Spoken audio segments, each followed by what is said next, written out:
অঞ্জু দেখো আমি কি বানিয়েছি, দেখো। কি বানিয়েছো গো মা? সুজির ভাজা পিঠে, খেয়ে দেখো কেমন হয়েছে। দেখি দাও কোথায়। বাহ, দেখতে তো খুব সুন্দর লাগছে, খেয়ে দেখি কেমন হয়েছে। খেতে খুব সুন্দর হয়েছে। কিভাবে বানিয়েছো গো মা? তাহলে চলো তোমাকে দেখাই রেসিপিটা কিভাবে বানিয়েছি। সবার প্রথমে আমি ননস্টিক তাওয়াতে 1 চামচ ঘি দিলাম। তারপরে আমি 1 কাপ সুজি দিয়ে হালকা নেড়ে নিলাম। তারপর 3 চামচ ময়দা আমি অ্যাড করলাম। যেহেতু ময়দা দিয়েছি সেই জন্য আরেক চামচ ঘি আমি দিলাম।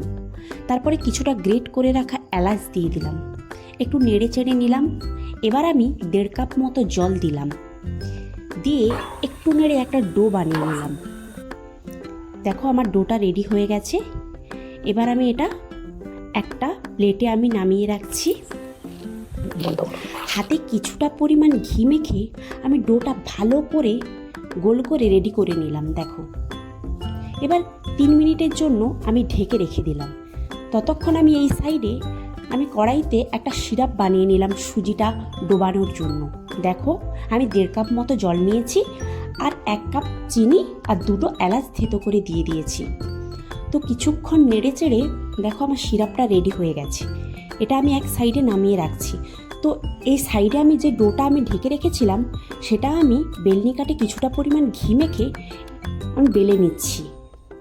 একটু মোটা করে বেলতে হবে, লেন্থটা যেন মোটা থাকে। তারপর ছুরির সাহায্যে এইভাবে পিস পিস করে কেটে নিচ্ছি। তো দেখো আমার পিসগুলো দেখো রেডি হয়ে গেছে। এবারে আমি তেল গরম করে সুজির পিসগুলো একে একে ভেজে নেব। তেল গরম হয়ে গেছে, এবার আমি একটা একটা করে ছেড়ে দিচ্ছি। হাই ফ্লেমে ভেজে নিতে হবে। তো দেখো হালকা নেড়ে চেড়ে একটু লাল হয়ে এলেই আমি নামিয়ে নেব। তো দেখো আমার ভাজা কমপ্লিট। এবার আমি যে সিরাপটা বানিয়ে রেখেছিলাম সেটাতে আমি দিয়ে দিচ্ছি। এবার আমি আধা ঘন্টার জন্য ঢেকে রাখবো। তো আধা ঘন্টা পর ফিরে এসে দেখলাম দেখো কত সুন্দরভাবে ফুলে উঠেছে।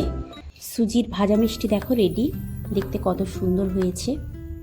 তো আমাদের ভিডিওটা কেমন হয়েছে অবশ্যই কমেন্ট করে জানাবে। ভালো লাগলে লাইক করবে আর বন্ধুদের সাথে শেয়ার করবে। টাটা।